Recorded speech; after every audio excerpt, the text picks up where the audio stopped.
meeting to order. Roll call, please. Hargett. Here. Levin. Here. Mirabella. Here. McCarthy.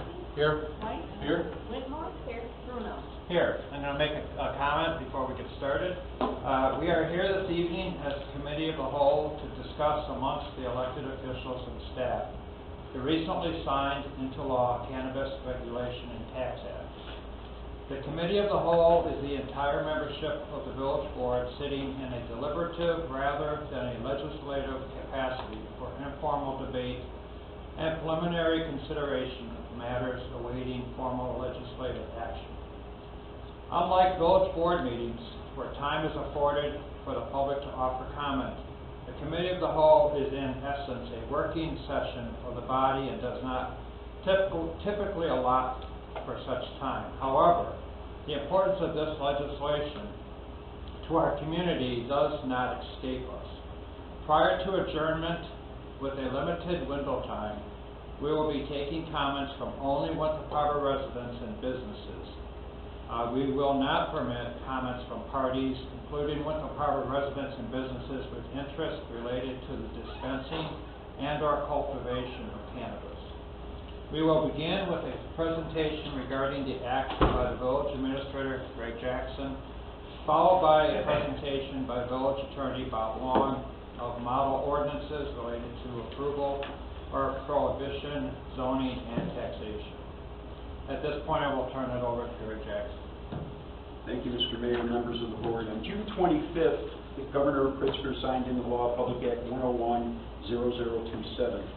This 610-page piece of legislation made the sale of cannabis and the regulation of cannabis legal in the state of Illinois. Earlier, probably about a month ago, back in July, I provided the members of the board and staff members with a white paper of aggregate information from various sources to help make an informed decision regarding the potential of cannabis dispensaries or other cannabis facilities within the municipal borders of Winthrop Harbor.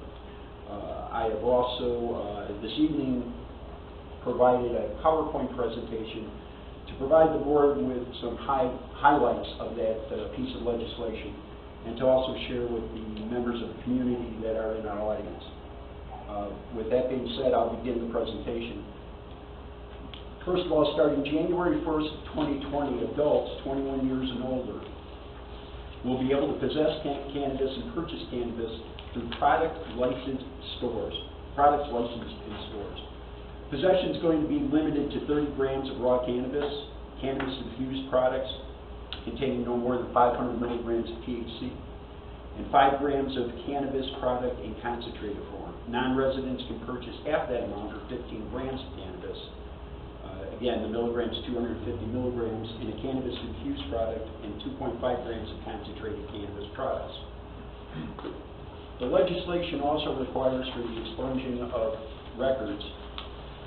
So the governor's clemency process will be used for convictions that have taken place up to 30 grams. These expungements will be automatic.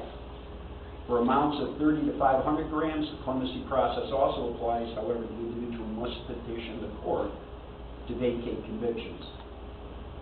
In all, around 770,000 cannabis-related records will be eligible for expungement. This will be a process that will impact staff here to some extent. How far back do we have to go for the expungement? I think the answer is 1997. Might be earlier. So here are you the don't have to do it all at once. Right. Just point that out. So here are the type of licenses that are available for this legislation. A dispensary license, which provides cannabis products to adult consumers. Infuser license, that's for the infusing products such as edibles and cannabis extract. Transporting license for transporting the cannabis between business licensees. A craft grower, and that craft grower can grow between 5,000 in a facility of 5,000 to 14,000 square feet of cannabis space, and separately licensed as an infuser in a dispensary at the same location. And then the cultivation center, which can grow up to 210,000 square feet of canopy space. Cultivation licenses, and I think Bob will also confirm this, they're going to be difficult to get. They're going to be very limited. So for people to automatically think that coming into a community like Winthrop Harbor or somebody else, that they're automatically going to come in with a dispensary license and be able to get a cultivation license, that will be extremely difficult, if not almost impossible. So that's different than the craft grower. That is correct. And the transport one isn't locally, that's not something that we vote on, just the other types. That's correct. The types of licenses, I've provided you with a chart. It's also in your packages that I've provided you. It talks about the fees associated with the licenses, $60,000 on a dispensary license, craft growers $40,000, transport $10,000, and processor license fees $5,000. There is going to definitely be some money in taxes and fees that are going to be received for implementing these businesses, for starting these businesses. The bulk of that money going to the state, and to a much lesser extent to the municipalities, which is typical for everything that we pretty much do when it gets from the state level. So These licensing fees are entirely going to Springfield. that's correct. Right.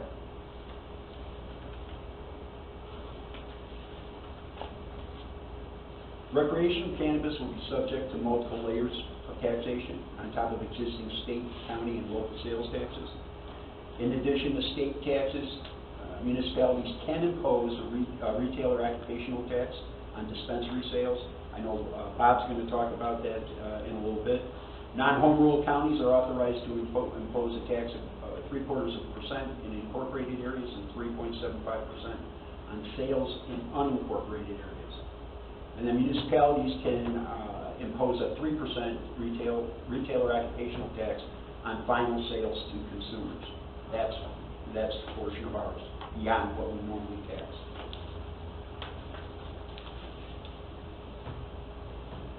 So what's going to be prohibited? Well, here's the following activities that will continue to be prohibited under the Act and existing provisions of the Illinois state statutes. Consumption of cannabis in any public place. A public place defined as any place where a person could reasonably be expected to be observed by others, but that does exclude private residences. Consumption of cannabis on school grounds. Consumption in close proximity to persons under the age of 21. And smoking cannabis in a location where smoking is prohibited by the Smoke-Free Act. And that would include hospitals, restaurants, retail stores, offices, and commercial establishments. Continuing on what would be prohibited, the sale of cannabis to minors under the age of 21. Home delivery of cannabis to consumers by cannabis businesses. The possession and consumption by a minor under the age of 21, other than for medicinal purposes. Possession of cannabis in motor vehicles, unless the cannabis is sealed, odor-proof, child-resistant, tamper-evident cannabis container, and reasonably inaccessible. Driving under the influence of cannabis, and as is the case with alcohol-related offenses, the enforcement and prosecution of most cannabis offenses will be the responsibility of local governments. On the zoning end, the municipality, we all have some power given to us with this act. In fact, I probably argue that this is probably our strongest mechanism as part of the legislation. We can prohibit and significantly limit the location of cannabis businesses by ordinance. The act will allow municipalities to provide generally acceptable and applicable prohibition on recreational cannabis businesses from locating in any zoning district. And this would include permitting cannabis businesses to locate in certain zoning districts, but not others, and imposing general applicable off-street parking requirements. The law explicitly authorizes municipalities to impose limits on the time, place, manner, and number of cannabis businesses by requiring the business to obtain conditional or special use permits. The Act allows dispensaries to operate between 6 a.m. and 10 p.m. and also prohibits new dispensaries from locating within 1,500 feet of another dispensary. So we have so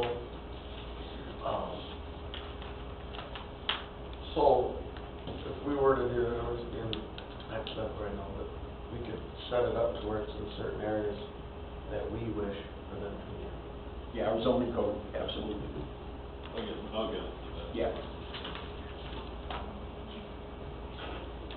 Although the licensing of the cannabis businesses will be the exclusive domain of the state, local governments can still enforce generally applicable business registration requirements for cannabis businesses and conduct inspections on the premises to ensure that we are in compliance, or those businesses are in compliance with local building codes.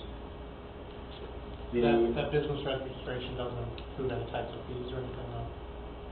Well, As far as that we can have applicable business registration requirements, but as far as additional fees, we can't do that. we can do business license fees as we normally do business license fees. Okay, so Similar to same a with the liquor other. license, Well, that's what I'm saying. No, It's it's only. But correct me if I'm wrong, Bob, we can do a general business license. Yeah, but we don't. But since we don't, we can't charge them differently Right. than we charge everybody else. If we impose them local business license fee, then we could do it, but you'd have to provide a service related. Municipalities appear to have been granted broad regulatory authority over on-premise consumption. I know Bob's going to talk about that. The municipality chooses to allow on-premise consumption through the granting of a local license or permit. The municipality can impose significant restrictions on the location, the security, and the environment in which the consumption will take place.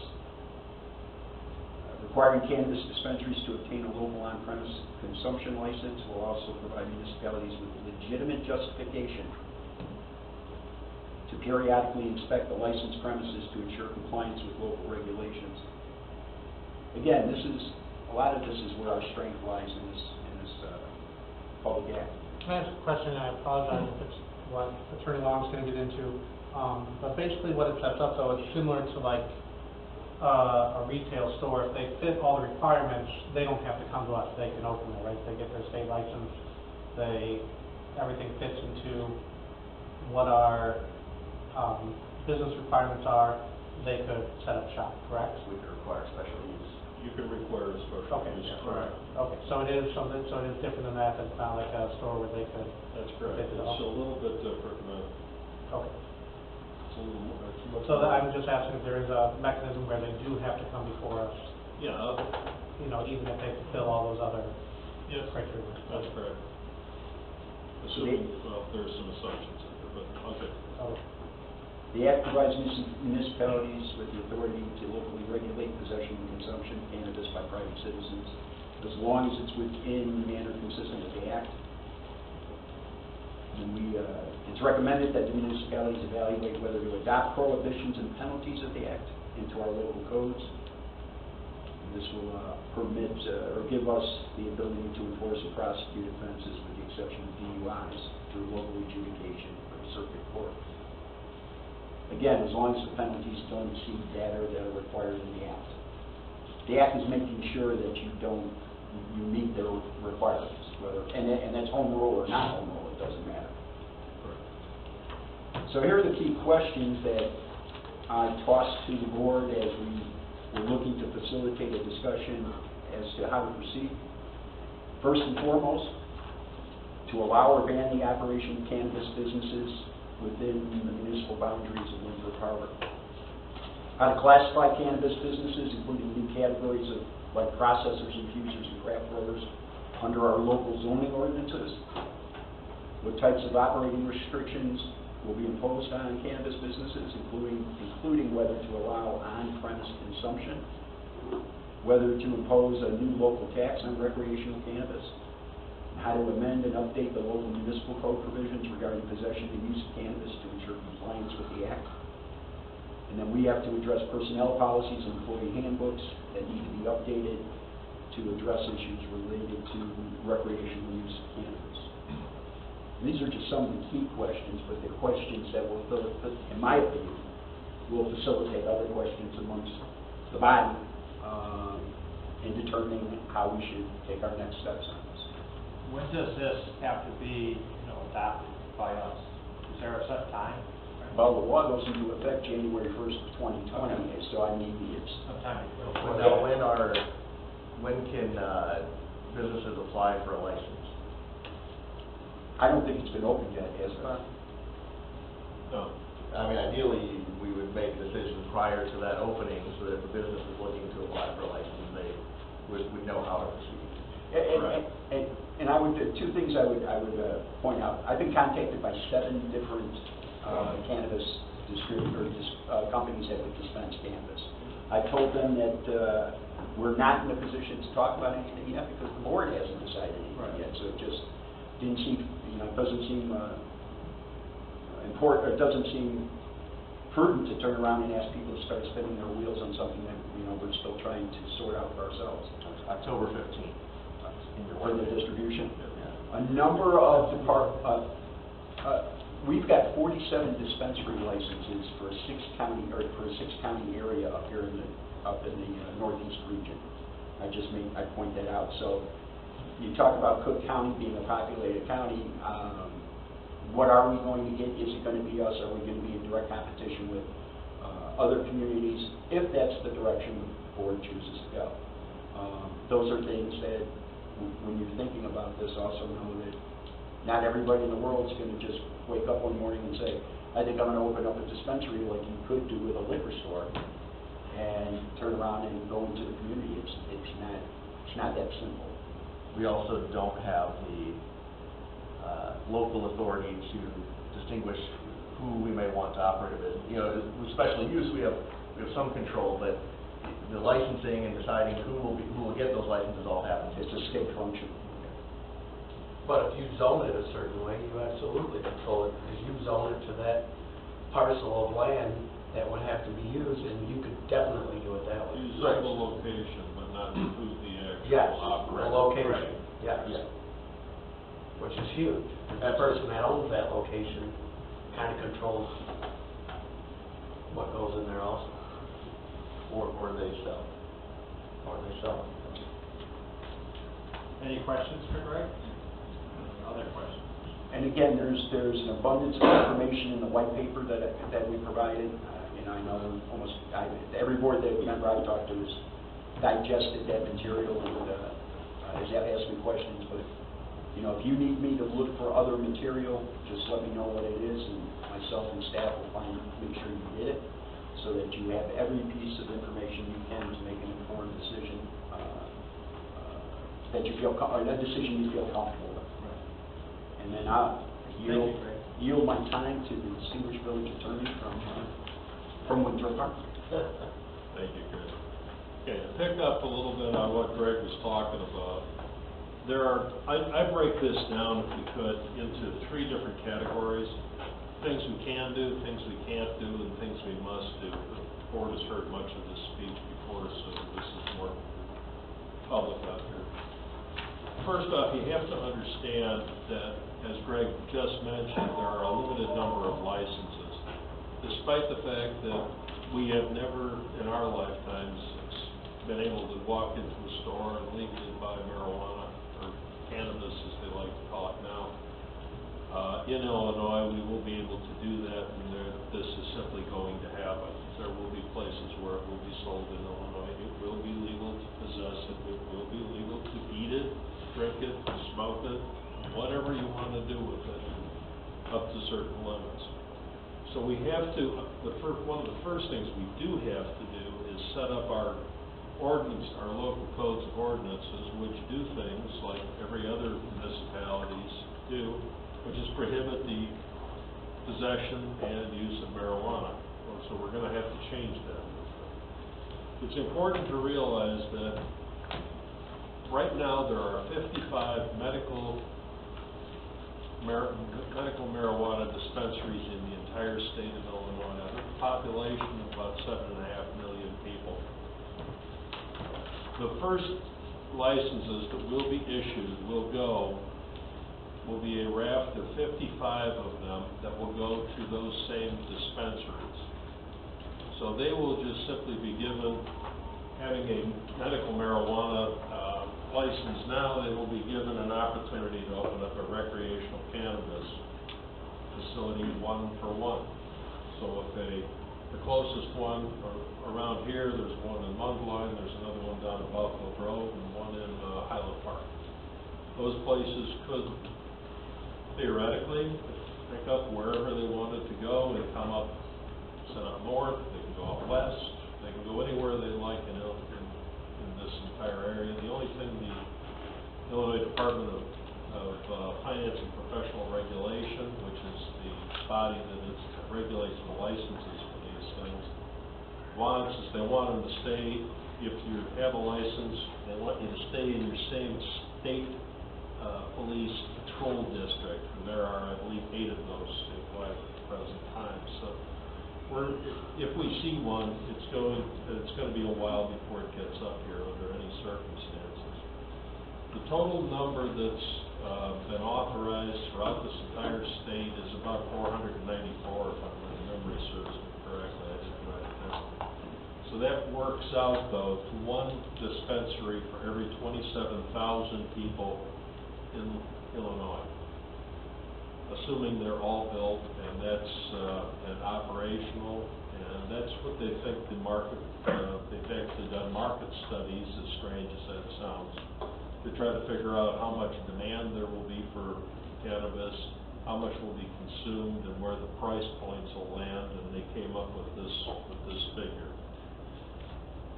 These are things that are beyond our control. We have nothing whatever to do with all of that, except that we can, although we don't have to, zone and exert some regulatory power over this. As I said, there are things we must do.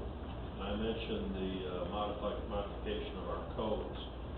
Another thing is we're going to have to think about what it's going to take for our police department and staff to go through this auto expungement process. That means everybody we've stopped that falls within these categories that Greg listed out with the small possessions will have to have and resulted in convictions or were found not guilty and their tickets were dumped.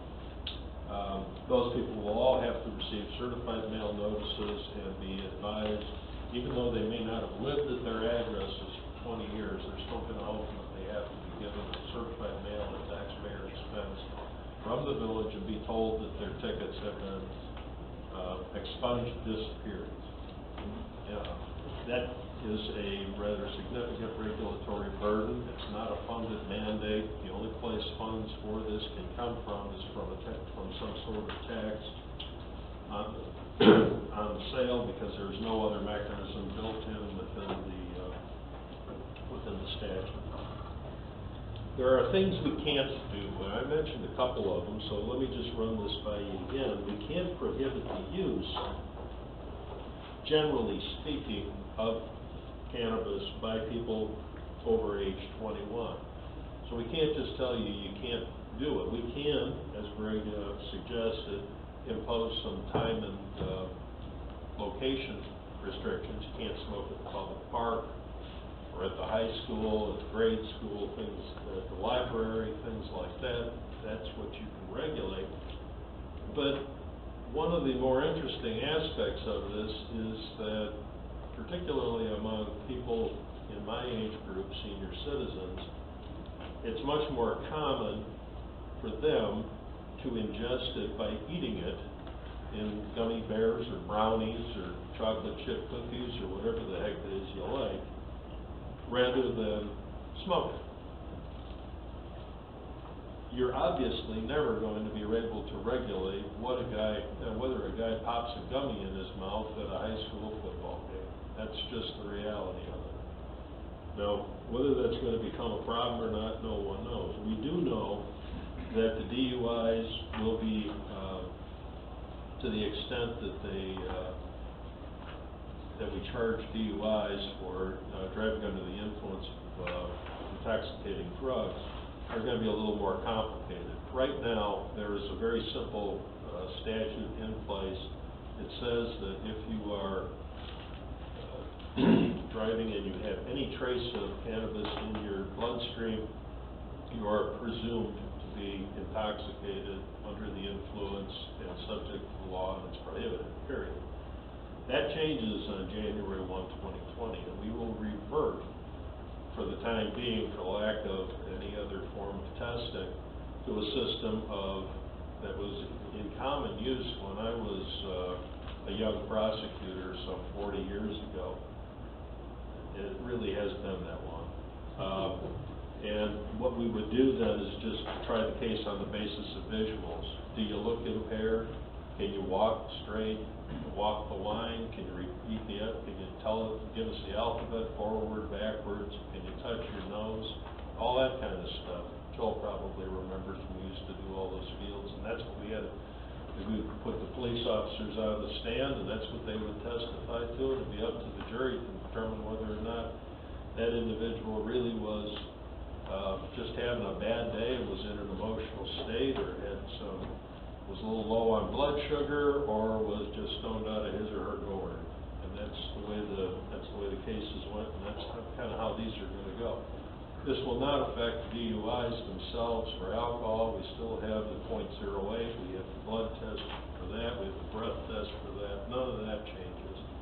But I will say that come January 1st, it's a general consensus among prosecutors that the DUI drug cases involving marijuana will take longer to prosecute, will involve more time, and will be more costly as a result for the municipalities.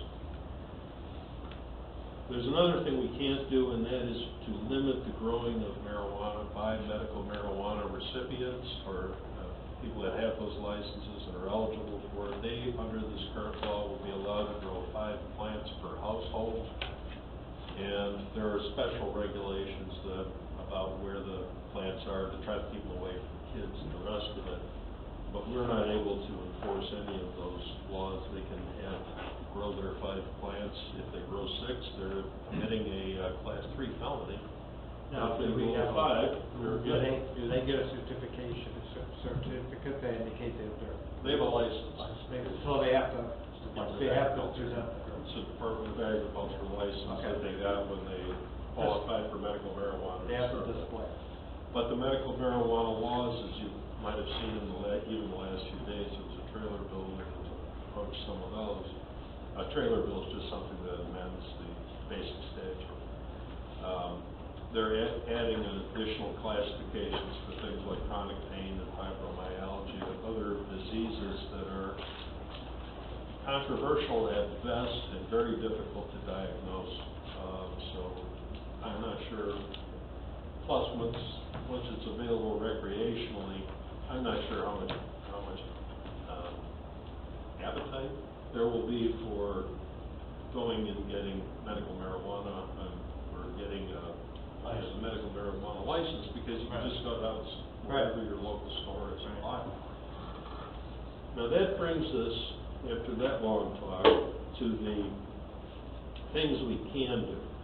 Now keep in mind what Greg was talking about in terms of zoning, and you've got this draft bills or draft ordinance sitting in front of you, which is put together by the Illinois Municipal League. It's far from perfect.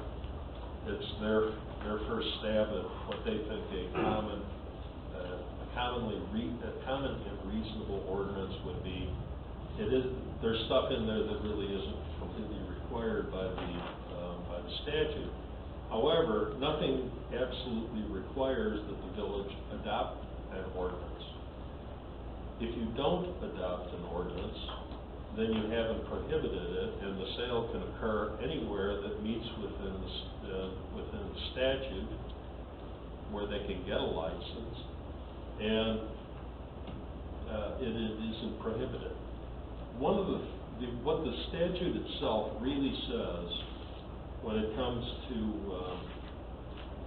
local regulations, and I spoke at one of the seminars that the Senate and the House sponsors held on this some time ago, and I pointed out that the zoning code is a lousy place to try to regulate this. They didn't listen to me, nor to any of the other people that were talking about the same topic. What the statute says is that you cannot advertise by interior or exterior signs for the sale of cannabis products within 1,000 feet of schools, playgrounds, recreational centers or facilities, child care centers, public parks, public libraries, and game arcades, excluding licensed video game establishments. What is undefined in this statute is what in the heck a playground is. What is a recreational center or facility? Are these public playgrounds? Are these private playgrounds and recreational centers? You know, is it Chuck E. Cheese's because they happen to have a place where kids go? And it's a purely private enterprise, it's not public, but it is a recreational center. Is that what they're talking about? In the one thing that you do usually see when you get one of these long statutes that comes out of nowhere is there's usually holes. These are some of them. So what you are allowed to do is work within that zoning, within your zoning laws, and establish locations that don't violate that law. Now, from a practical point of view, since the law does not say you can't sell marijuana from your dispensary, which has no sign, right next door to a public school, they could do that. As illogical as that may sound, they could do that. However, we all know that the one thing about marketing, and I'm sure Pat will add on to this one, that if you're going to sell anything, you have to have a sign somewhere. Somebody has to be able to find it. So, from a practical point of view, it doesn't make any sense to set up a zoning code that allows sales that are closer than 1,000 feet to any of these facilities. So we have to sit down and try to figure out where these are in town if we are going to adopt a code and come up with a code that has room for, that sets aside exclusion zones, if you will, around those facilities, schools, playgrounds, and the rest of it. Once we have done that, the only reasonable restrictions we can put on this are the ones that Greg mentioned earlier, things like making sure that it's adequately safe, that it can be reasonably policed, and that there's adequate lighting, and that there's enough parking for this facility. Typically you'd want to have it in a place where it's going to be, we don't regulate the hours per se, so it's maybe open late. Right at the moment, the banking laws aren't actually well set up for this, so there may be cash transactions that are involved in this, and the price of the stuff's going to be pretty high, no matter what the projections are that you look at. So this could be a cash-intensive business with safes and park guards and the rest of it, so you want to make sure it's in a location that can be safely policed for two different reasons. Not only do you not want to encourage thefts of the business itself, but if you're going to open up and zone a location for people coming into your community, you know, they're your guests, they reflect, our welcome mat has to be out for this if we're going to do it, so you have to have a safe place for people to come, and they have to be able to get in, get their product, and get out. I will say that the medical marijuana facilities that they have in the three communities, Buffalo Grove, Highland Park, and Mundelein, none of them have reported none of the police departments I've talked to have reported any significant problems relating to the sales there, and that is all cash business as well. And on top of that, those are not located in business district, they're located in basically industrial parks. So they're a little more, you would think they would be more susceptible to hits or theft or however you want to put it, because they are more segregated away from the more populated areas of the community. That's our zoning power, and that's something that has to be exercised if we're going to do it by making an amendment to the zoning code, has to be published in the local newspaper, goes before the planning and zoning board, and there'll be a recommendation made for or against it, and then the recommendation has to come to the village board, and to exercise the zoning power of the village board must adopt an ordinance that comports the parameters I just laid out. The second thing we can do is, as an alternative to either not zoning and allowing it to grow, pardon the pun, organically wherever it wants to, that it's within one of our business zones, I guess it would be, or to set up a specific zoning schema that would allow it to have locations.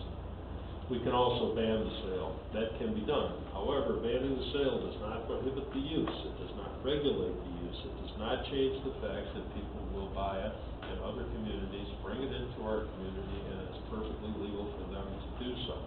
There is nothing, whatever we can do about that.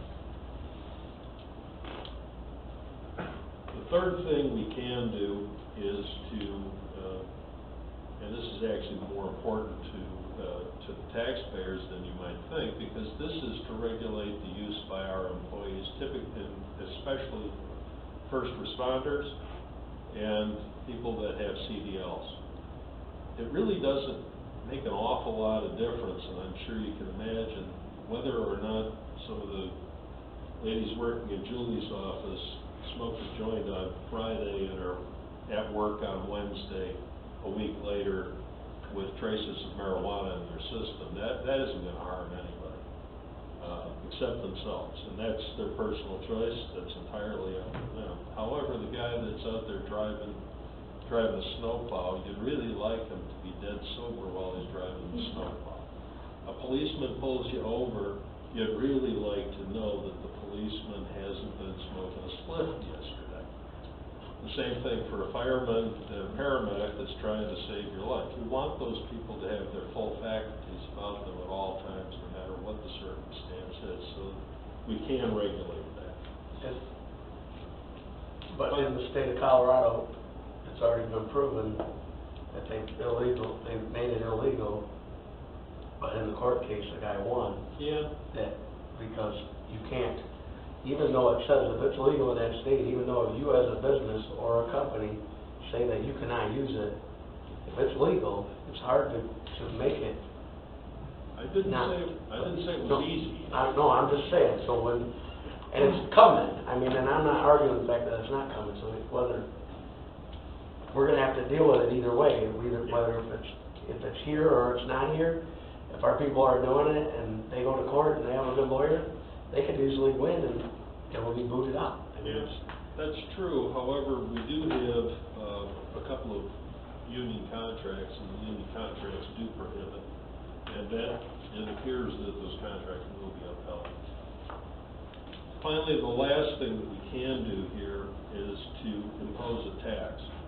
Any product that's sold at retail that isn't otherwise exempt in Winthrop Harbor is subject to the regular sales tax.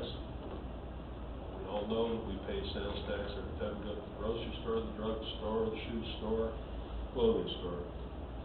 The cut that the village gets off of that sales tax amounts to 1% of your sales. So if you had bought $100 something, a bag for $100, we get $1.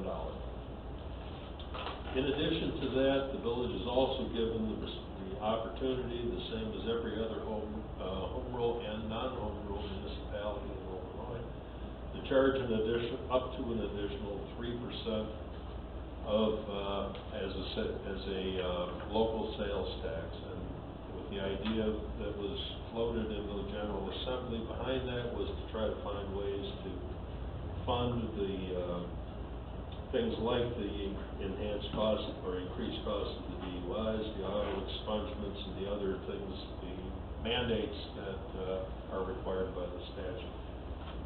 So that's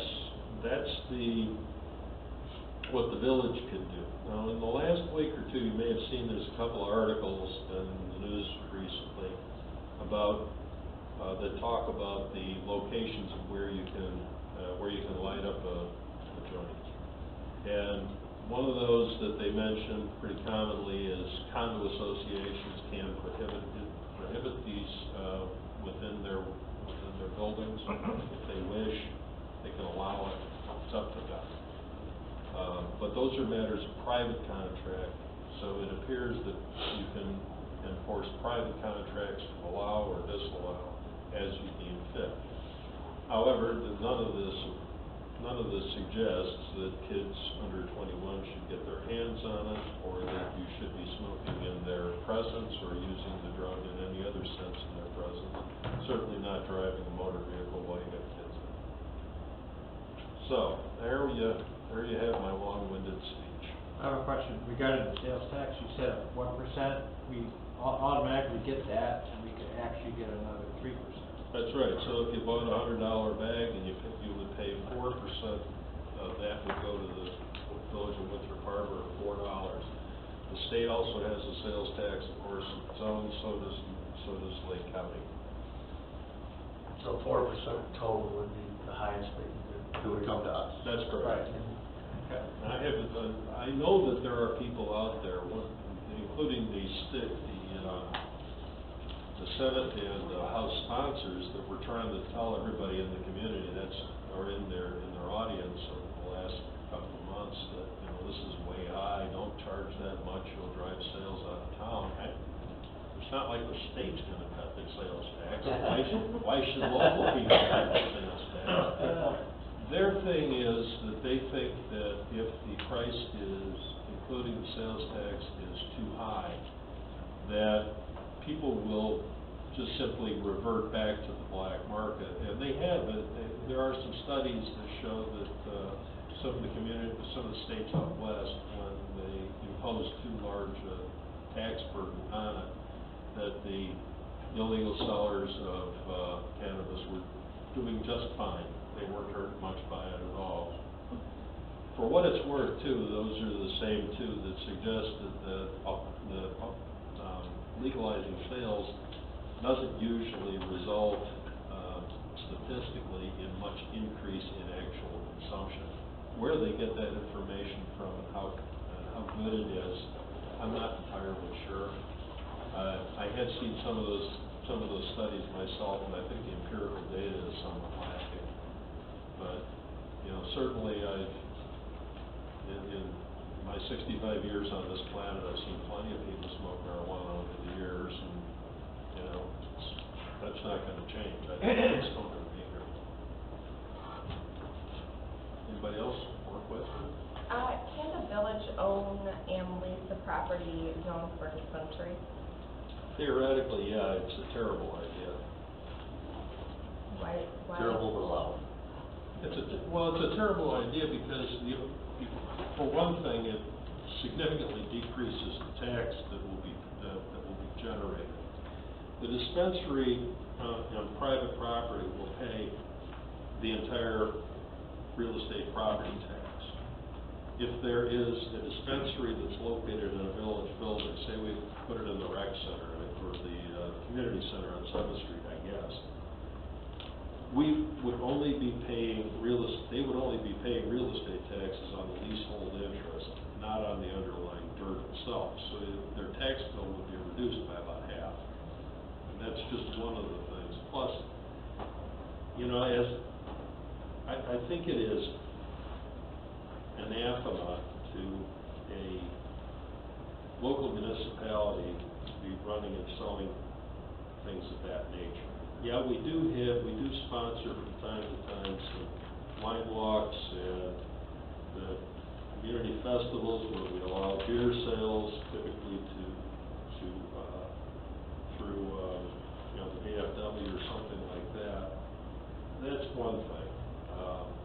This would be an ongoing enterprise where we are selling intoxicating substances directly to the public on purpose to get a profit. And I think that's a difficult lift.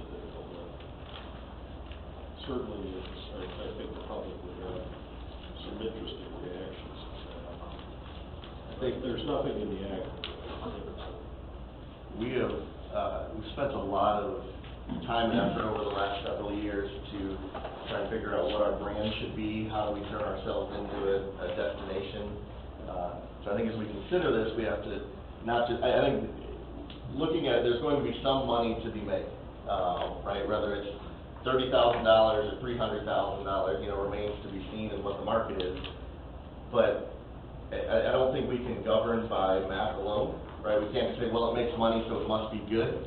And so I think as we evaluate it, we have to look and say, does this make sense for who we're trying to be as a community? And the more that I've looked at this, the more I've come to feel that it does.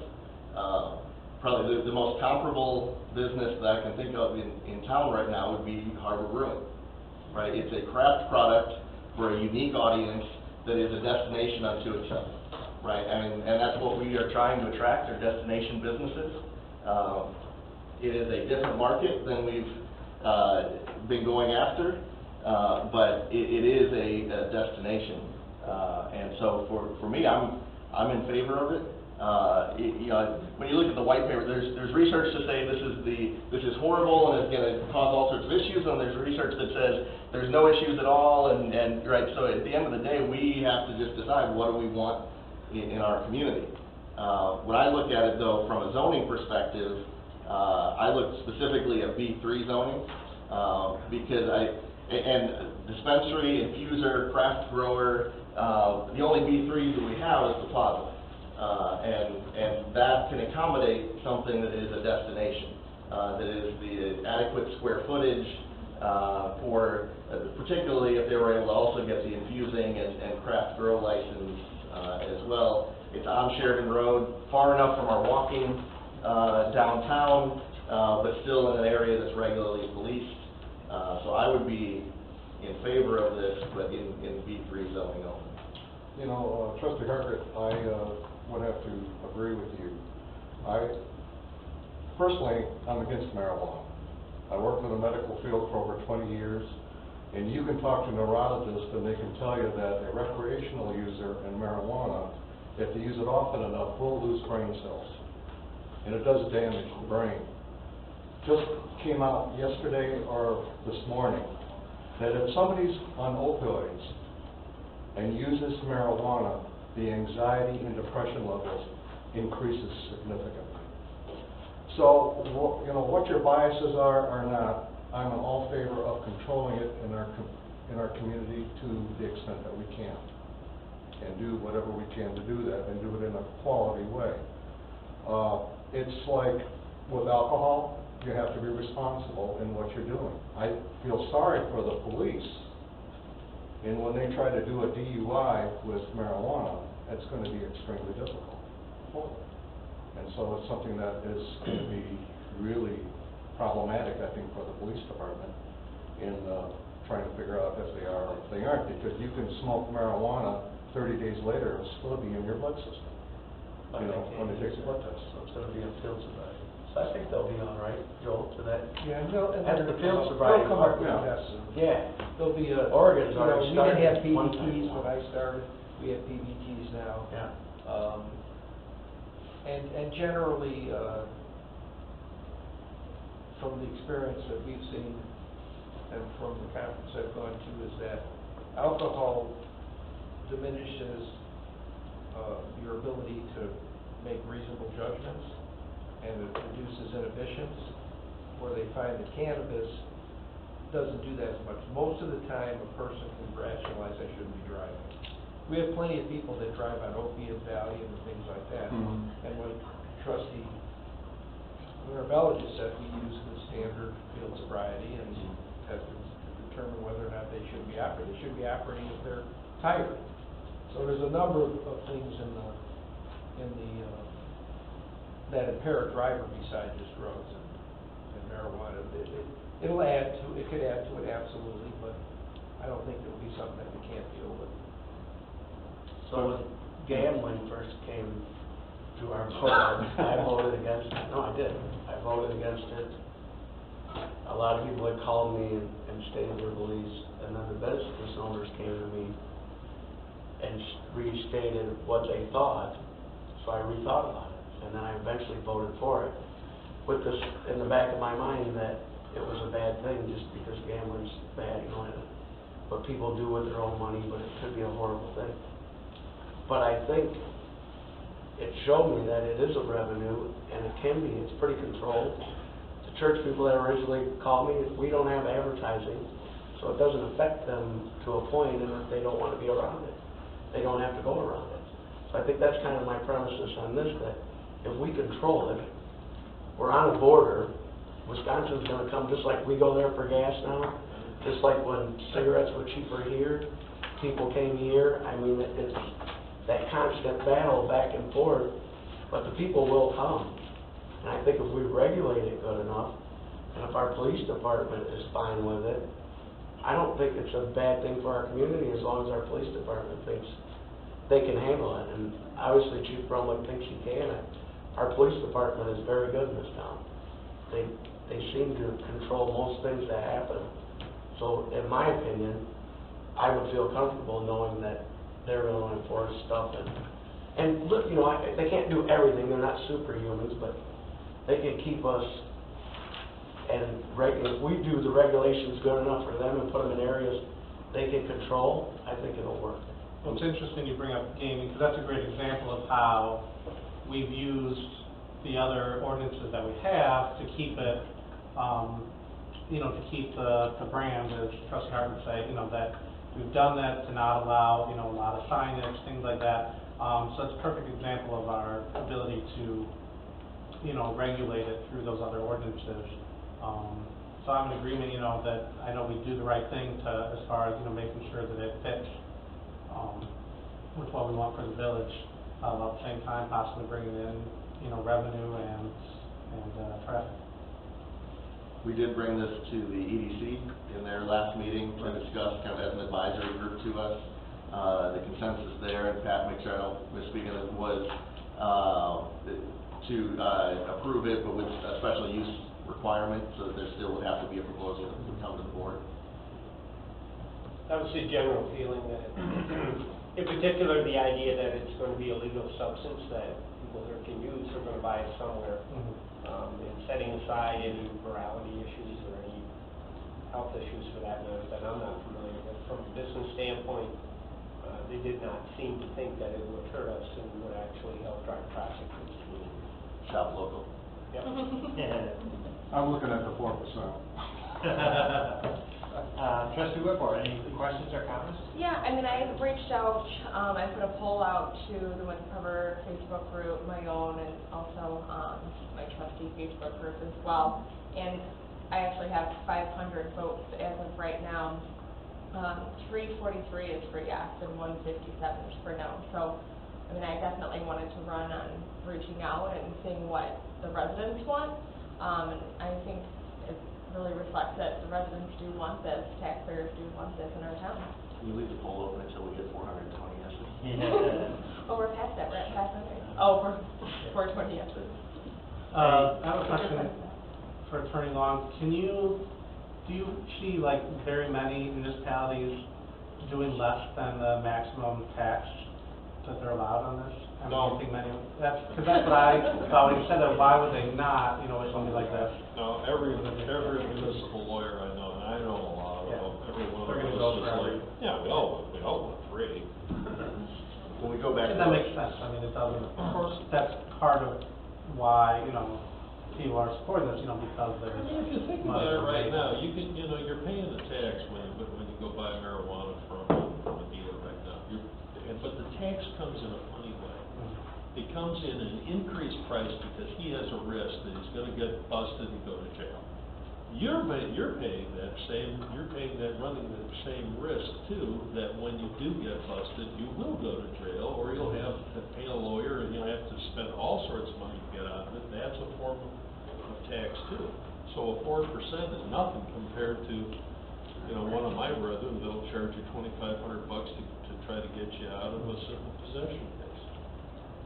Now so like the liquor license and tobacco sales, even though it's licensed at the state level, we can still create that additional layer here. So for this, we can't say, oh, you also have to pay $3,000 for a local cannabis license. No. Just like the video gaming licenses that were specifically limited to $25, they are licensed by the state. I tried to argue with Senator Steens at quite some length about local control and pricing, and there was just absolutely no movement whatsoever. You gotta remember that the sponsors of this bill are lakefront liberals in Democratic strongholds in Chicago. They don't trust the Chicago Police Department, to put it bluntly, to clean up and do a thorough job of vetting, and especially in a city with the reputation that it's got. They think that the state police are the only ones that can do the proper vetting. That's why they wanted it brought down to Springfield, and that's what they explained to us. Whether that's really true or not, I don't know. That's their point of view. If I can, there are significant operational impacts that are, to echo what Bob said a short while ago, that are unfunded.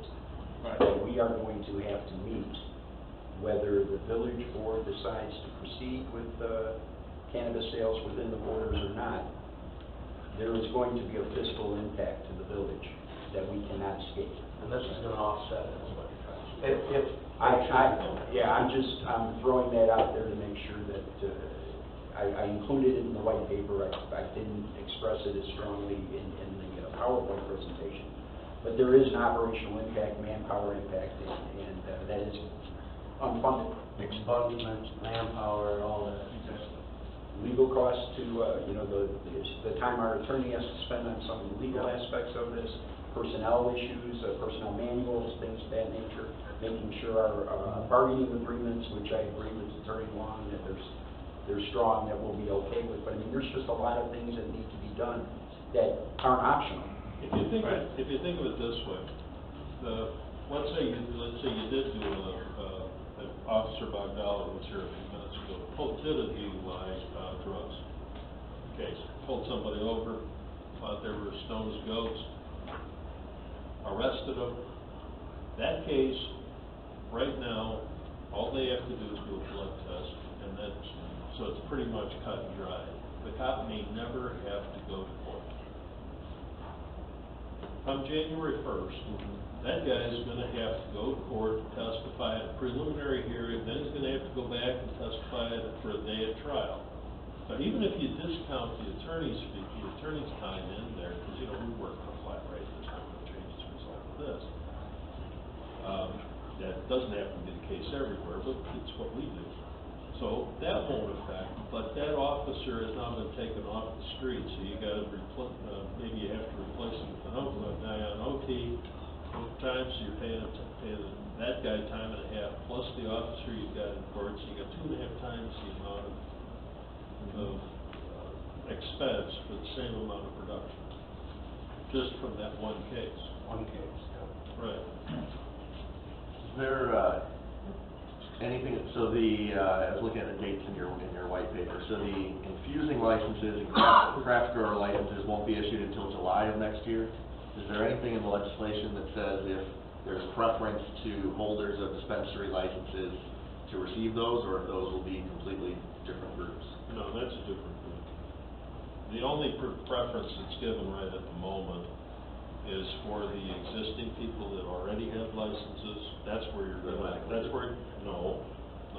You were asking about the cultivators. Yeah. The people with cultivation licenses will continue on, and they're given a significant amount of opportunity to ramp up and grow enough product so that these now 155 to 110, that jumps to 110 stores in January, will have enough product to sell.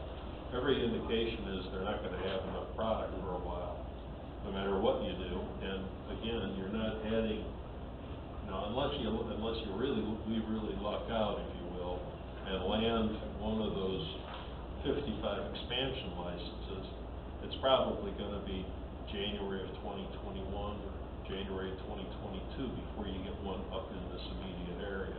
I don't know. I have heard projections that the state line all the way around Illinois is prime target for locating these things, and that this, particularly the Chicago-Milwaukee corridor, is, as well as the St. Louis corridor, is seen as the absolute ground zero for where the most attractive places are.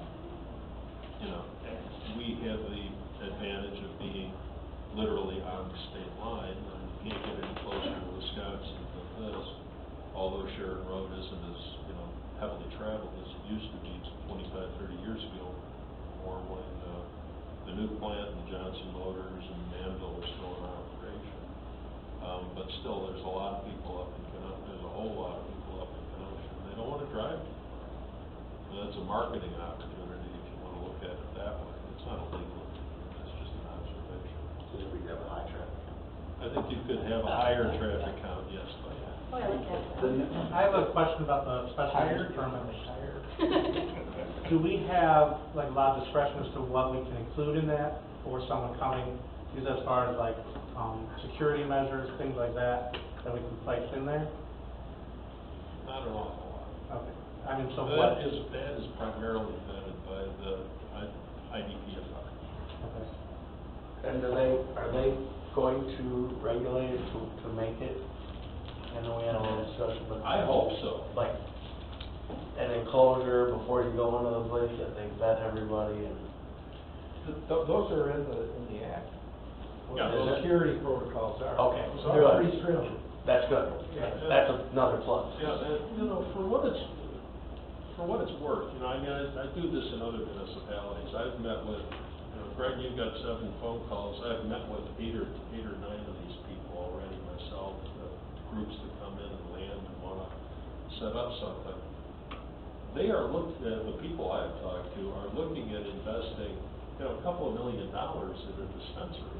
This is not low-end stuff that they're talking about. They want to, the ones I've talked to want to set up a place that's attractive, brings customers in, makes them feel comfortable, it's bright, it's airy, it's, you know, it's informative, if you will, so that you can talk to your bud man or whatever he is behind the counter, and he can point you out that this stuff's for drought, it will help you sleep, and this stuff will give you a crazy buzz, you know, whatever it is.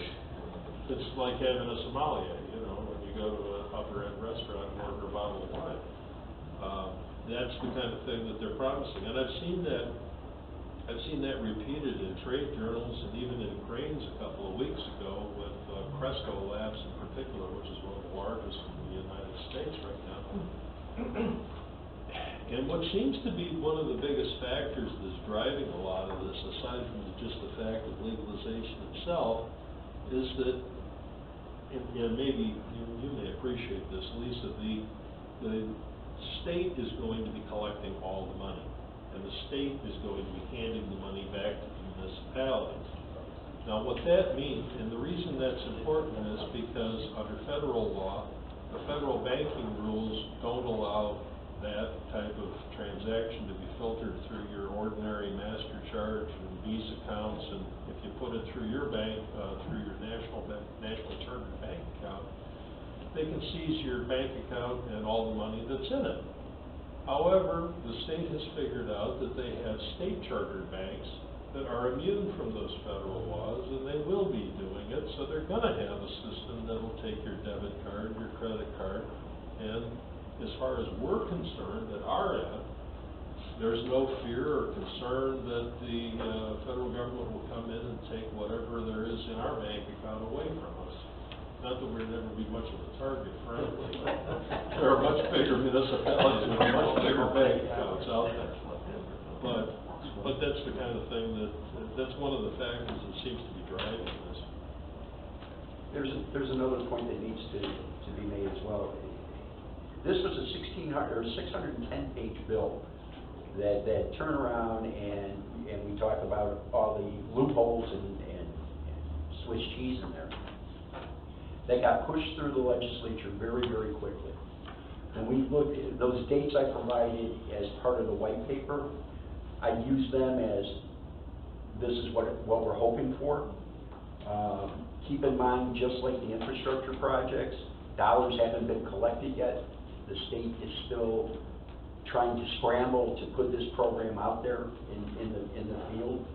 So some dates may not be met, and I just want to make sure that everybody realizes that this isn't going to go without a hitch, because it's happening very, very quickly, so. Well, and even though we've had some interest expressed, even if we were to vote in favor of allowing it in Winthrop Harbor, there's no guarantee that someone would get a license to be able to operate. That's correct. Right.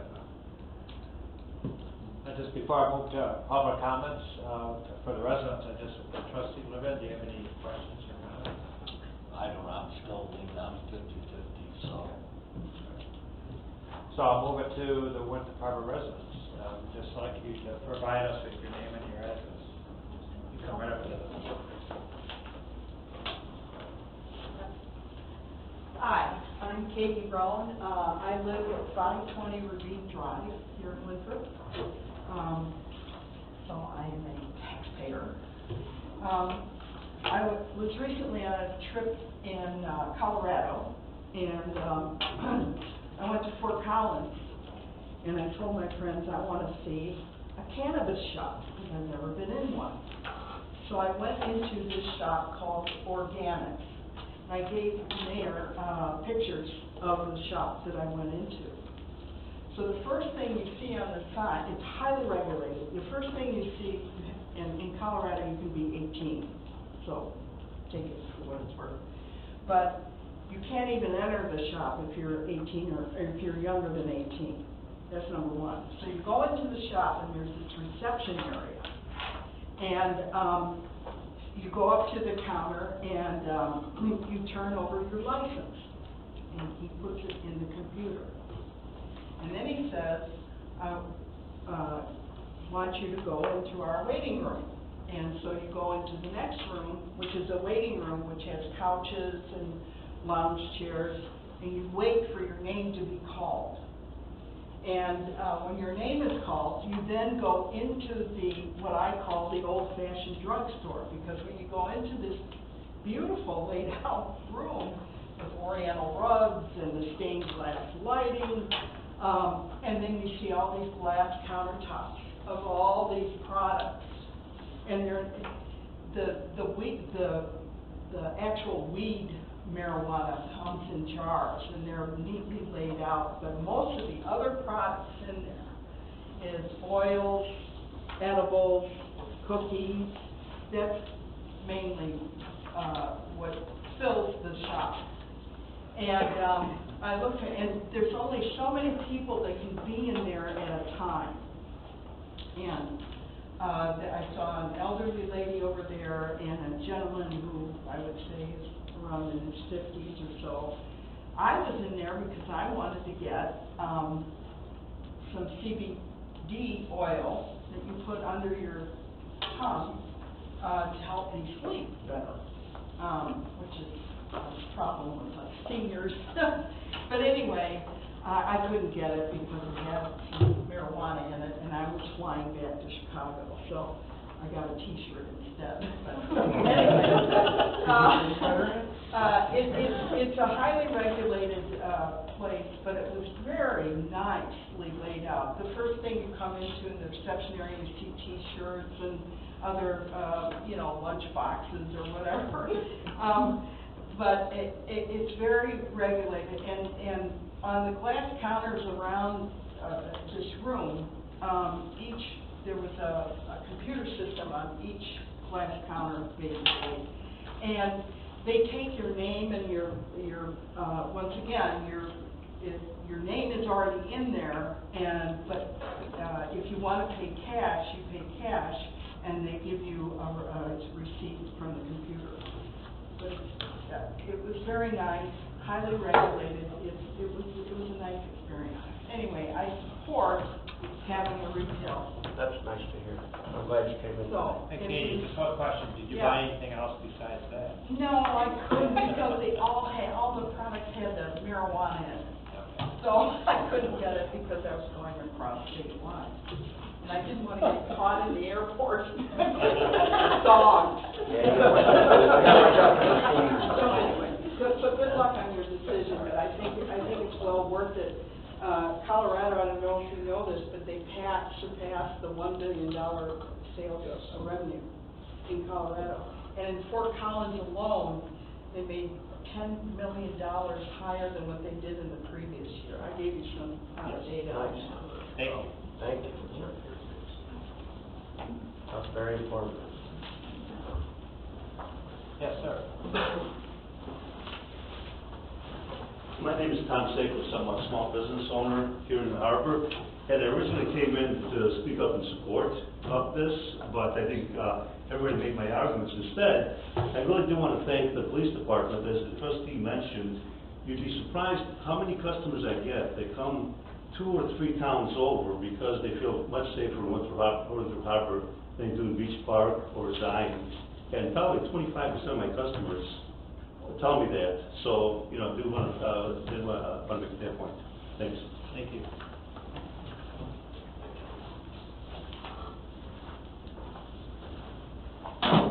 Anybody else?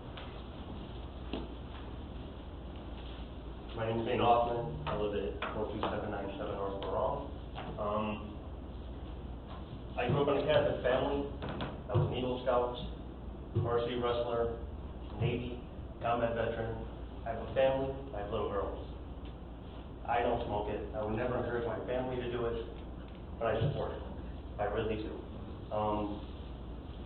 Just with what was said, it's gonna happen anyways. All the fears that everyone's saying, the OWIs, the people coming to buy, the people coming across the border, it's gonna happen regardless if we allow it here or not. They're just gonna go through us. And any of the problems that we're seeing or costs that are gonna be coming from it, we're gonna ensue it anyways when the state puts it in. So even if it is 4%, even if it is, you know, any of the taxes that come off of just from property tax or anything, we would be foolish not to take it. We would only have to incur the negative aspects if we don't step up to the plate and really get involved in this. I mean, that's where the trustee was coming from. You were saying the same thing. One of the things with the attorney did say, I think the perception of these places, and I too went to Denver, the perception is that, it's still this guy with like a jacket with like all these weird things in there, whatever. It's not. I went to the same type of dispensary, same exact experience. I drug my wife through this experience because I work in the narcotics industry. I wanted to see how it was run. When I went there, I made it very clear, I'm not here to buy, I just want to take a tour, and they were more than willing to have me go through it. They took my license, I sat in a room, my weed tender came out, and it was just a kid who was so not, I thought in the age that I grew up in, you had some knowledge of what it was just through hearing stuff. It is mind-blowing, the amount of things that they have, the ways you can take it, what it can do. And it was all completely safe and regulated. The building was beautiful, well-lit, huge comfort zone. It is not some crazy little, nickel-dime shack that you're gonna be scared to go into. I just want to say that even as someone who doesn't, even as someone who wouldn't suggest it, I support it. I think we should support it. Thank you. Thank you. Anyone else? All right. It's a very good night. Well, can we talk more about locations? Is this the time and place for that? No. No. PCB will do that. We got your point. Yeah. But PCB should have a clean slate to work with. Okay. So if there's no other questions? Well, Bob, Board? wait, I'm sorry, Mr. Mayor. I'm sorry. Where do we want to go from here?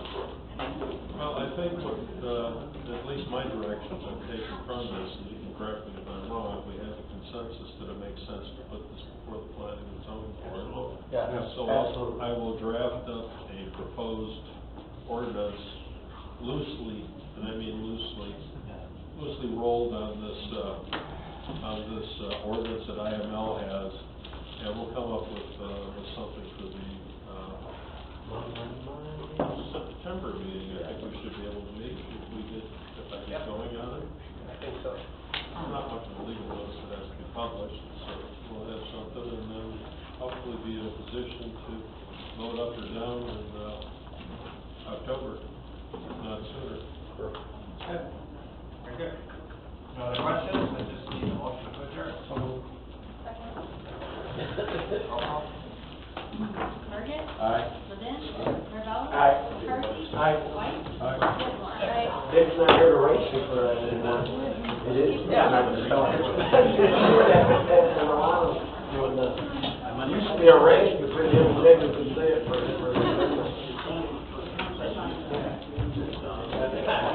I like it. I like it. It was. Oh, yeah, I like it. How about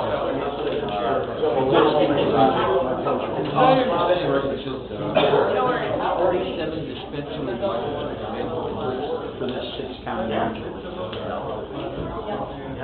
Yeah, it's not a lot.